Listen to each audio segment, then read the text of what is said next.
Il y a un changement de position de l'analyste, mais aussi du sujet. Enfin, ce qu'il faut voir, c'est que le sujet de l'analyste, c'est le sujet de l'inconscient. Donc, ce qu'on peut se demander, c'est si les modalités d'existence des formations de l'inconscient restent à l'identique. Alors, ce qui me semble, c'est que les modalités de formation de l'inconscient sous la pression du refoulement, enfin c'est sur ce point qu'il y a des modifications, dans la mesure où les mécanismes comme le déni ou la dénégation sont beaucoup plus importants actuellement que le refoulement. C'est-à-dire que les problématiques,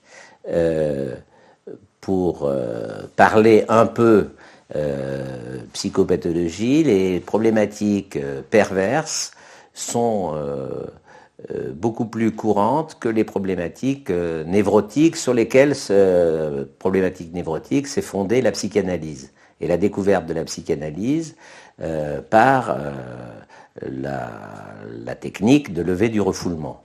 Alors je pense que la question des mécanismes de défense de type déni, clivage, dénégation, étant plus important, ça doit amener des modifications dans la technique analytique. Et donc, s'il y a modification dans la technique analytique, il y aura forcément des modifications dans la pratique de cette technique et donc chez les praticiens de la technique, c'est-à-dire chez les analystes. Voilà comment on peut poser le problème. Alors c'est vrai que ça s'appuie sur des modifications de l'ensemble sociétal qui poussent beaucoup plus à la jouissance immédiate, à la consommation, etc. Mais c'est intéressant puisque dans les années 70, la crise de société s'est bien organisée sur la critique de la société de consommation. Alors je ne crois pas que ça ait eu des effets, ça a eu des effets de renforcer finalement la société marchande et les mécanismes de consommation, mais ça a organisé même un sujet qui est de plus en plus à demander satisfaction immédiate. Or, satisfaction immédiate, ça ne va pas de pair avec la pratique longue, voire coûteuse de la psychanalyse. Donc il y a un hiatus, voire un paradoxe. Et ça amène, enfin, ce que j'avais essayé de repérer dans un travail sur l'éthique et la technique analytique, ça amène sûrement, en reprenant les travaux de Melman et de Jean-Pierre Lebrun, à considérer une nouvelle forme de pratique de l'analyse qui est sûrement fondée, ou que Roussillon a abordé aussi dans sa technique du face-à-face analytique, de choses comme ça, de soutenir la parole du patient et qui sont un peu différentes de la pratique classique de la cure. Donc, automatiquement, les apports qui ont été faits dans la psychanalyse par l'approche des problématiques psychotiques vont sûrement, il va y avoir des nouveautés qui vont être apportées par la problématique des pervers ordinaires, et je pense que c'est aux jeunes générations à faire preuve d'invention pour trouver à la fois des techniques nouvelles et en même temps qui soient dans la ligne de la pratique analytique traditionnelle. Voilà, donc je pense que c'est ça, être psychanalyste aujourd'hui. Par rapport à ça, moi, ça me fait penser un peu au grand écart parfois. Oui. Entre une pratique qui affirme que l'importance de la position divan-fauteuil, l'importance de l'association libre, et puis des patients qui sont dans une autre position, qui sont vus en face à face, et du coup ça peut créer chez l'analyste une sensation de jamais être vraiment tout à fait dans ce qu'il faudrait, ou d'être mal à l'aise par rapport à sa pratique. Oui, de toute façon, ce qui est intéressant, enfin, il y a un article que j'aime citer qui est de Guy Rosolato, encore un autre dont on n'a pas causé, et qui s'appelle La psychanalyse transgressive, et qui montre qu'au fond, toute cure est d'une certaine façon transgressive par rapport à une cure qui serait idéale. Mais que ce qui est important, tant que je me souvienne de mémoire, c'est qu'ils disent que le travail qui est à faire, c'est d'essayer de repérer pour l'analyste en quoi et comment c'est transgressif. C'est-à-dire de repérer la transgression par rapport au projet idéal, on pourrait dire, de la cure analytique. Et je pense que effectivement, c'est pas forcément le grand écart, mais c'est une question d'écart. Et d'appréhender et de mesurer l'écart qui est ainsi introduit dans chaque cure. Parce qu'effectivement, il n'y a pas de cure idéale. Hein, il y a des cures particulières. Mais en même temps, c'est important d'avoir un projet qui soit une ligne de référence. Par exemple, l'association libre, dans la technique du face-à-face, ou dans la technique de l'interlocution, enfin je crois que c'est Lebrun qui emploie ce terme, ou du babillage, il y a bien quelque chose qui peut se rapprocher, se distinguer et se rapprocher de l'association libre. Mais c'est important que l'analyste garde présent l'idée selon laquelle l'association libre, c'est ce qui permet l'accès ou d'approcher les formations de l'inconscient. Donc le problème, ça va être souvent d'apprendre ou de faciliter l'apprentissage de l'appropriation de l'association libre pour des gens qui n'y sont pas préparés ou qui ont une difficulté. Enfin, même problème qu'on avait trouvé en psychosomatique, puisque vous connaissez ça, au niveau de la mimique de fantasme, par exemple, dans les travaux de Marty, c'est-à-dire de repérer une mimique qui s'exprime et qui n'a rien à voir avec le contenu du discours, et d'essayer de percer plus avant ce qui est en train de s'exprimer dans le jeu du visage, par exemple. Donc je pense que c'est des choses comme ça, ce qui va demander au fond une plus grande, peut-être pas une plus grande, mais une différence d'attention à des éléments gestuels, des expressions corporelles, beaucoup plus que disons, dans le discours, ou chez des personnalités qui sont accédant directement au discours d'association libre. Comment la question de la spiritualité a pu faire retour dans votre pratique d'analyse? Je crois que ce qui a fait retour, c'est des éléments trouvés dans les cures à deux niveaux. D'abord, l'idée de la transfiguration m'est venue quand certains patients voulaient poursuivre ou voulaient figer quelque chose de ce qui se passait dans l'analyse en disant, comme les apôtres au Christ, plantons ici 3 tentes et restons là dans l'éternité. Alors il y a cet aspect-là qui a fait retour. Alors par rapport à une image que j'avais pu avoir dans mon enfance et dans mon adolescence par rapport à la transfiguration. Et d'autre part, le jeu des représentations. Enfin, peut-être un débat que j'ai eu avec certains collègues sur la question de l'image et comment la question de l'image venait s'articuler à la question du symbolique, Alors ça, c'est quelque chose où la différence lacanienne entre l'imaginaire et le symbolique m'est apparue à certains moments sur le plan théorique pas tenable. Donc il y a tout ce courant-là par rapport à l'image qui a été importante et où j'ai retrouvé toute une piste intéressante à propos de l'icône, c'est-à-dire à propos du sens et de la signification de l'icône, et comme un sens et une signification religieuse.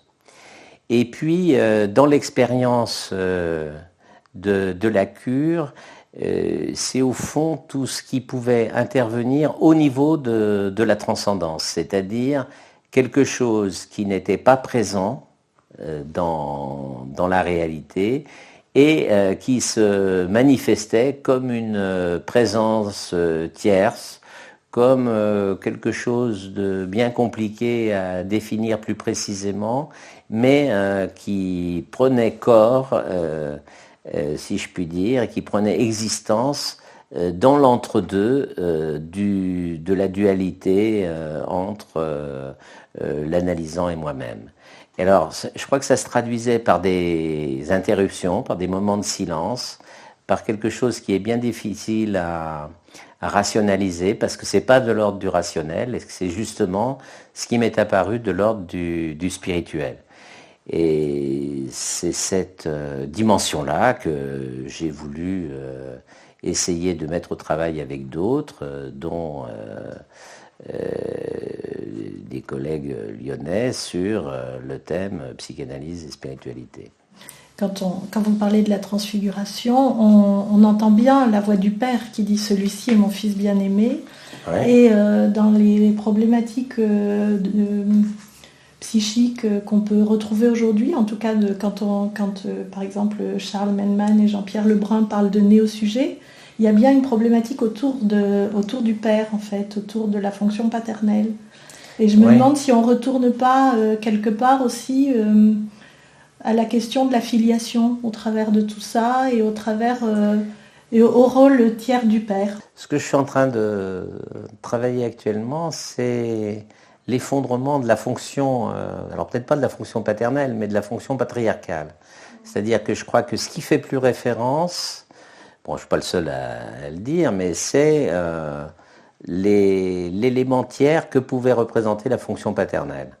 Or, ce que je pense, c'est que l'ensemble de sociétés est sûrement amené et convoqué à trouver d'autres formes de tiercéité. Alors on ne sait pas bien lesquelles, hein, on ne sait pas bien comment elles vont se figurer, se référer, se représenter, mais certainement que la fonction paternelle sur le mode familialiste ne marche plus.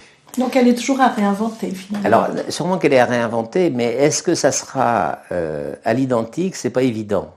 C'est-à-dire qu'on est obligé maintenant d'être beaucoup plus des tiers les uns pour les autres. C'est-à-dire de pas en référence à un père ou à un maître, mais à être des référentiels les uns pour les autres. Alors c'est sûr qu'il doit y avoir des référentiels qui sont plus référentiels que les autres, au même titre qu'on dit que tous les hommes sont égaux, mais qu'il y en a qui sont plus égaux que d'autres. Mais ce qui est important, c'est d'être attentif à ces modifications-là. C'est-à-dire que ces modifications-là, elles sont pas, c'est pas les analystes qui vont les décider. C'est, je sais pas qui, c'est les hommes entre eux. C'est comment on va vivre dans ce monde. Et j'ai le bouquin de Morin là sous les yeux sur la voie, c'est la voie VOIE. Quelle voie trouver pour maintenir un monde où des humains puissent vivre? Alors c'est bien cette question, mais c'est pas forcément sur le modèle familial ou sur un modèle familialiste que ça va s'appuyer.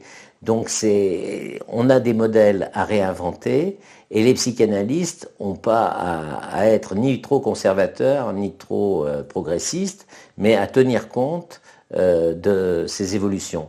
Changer de repère, c'est pas facile. Le constat qu'on peut faire, c'est que la fonction paternelle, l'exercice de la fonction paternelle s'effondre. Et que à ce moment-là, il ne s'agit pas de dire il faut insuffler du père, il faut insuffler du symbolique.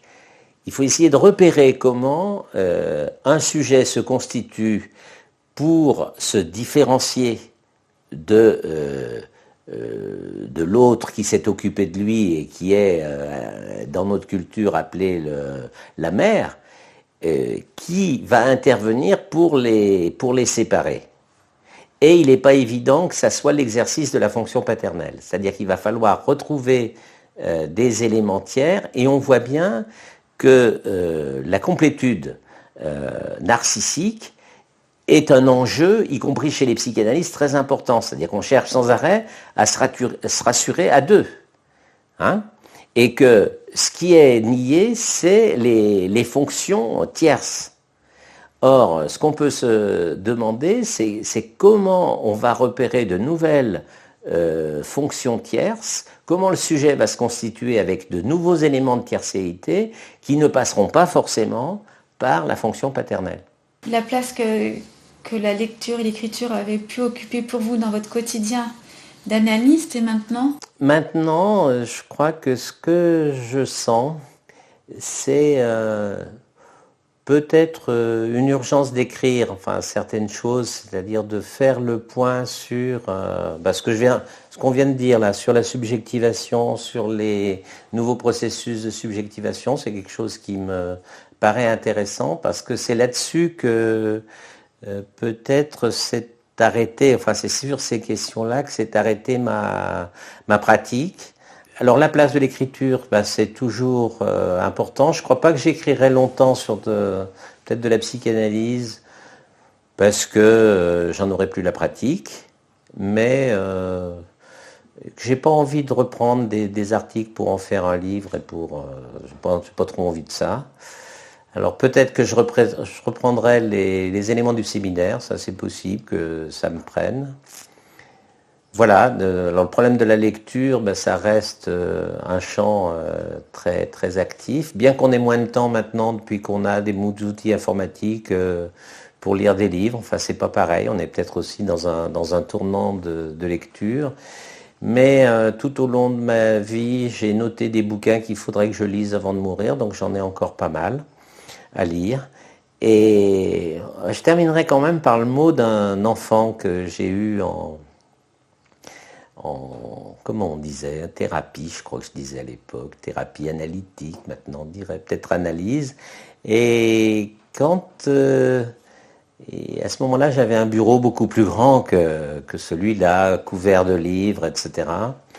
Et qui m'a dit, lorsqu'il a terminé son travail avec moi, il m'a dit, et quand je pense que je te laisse, avec tous ces livres que tu n'as même pas tout lu, et que tu n'es même pas sûr de tout lire avant de mourir.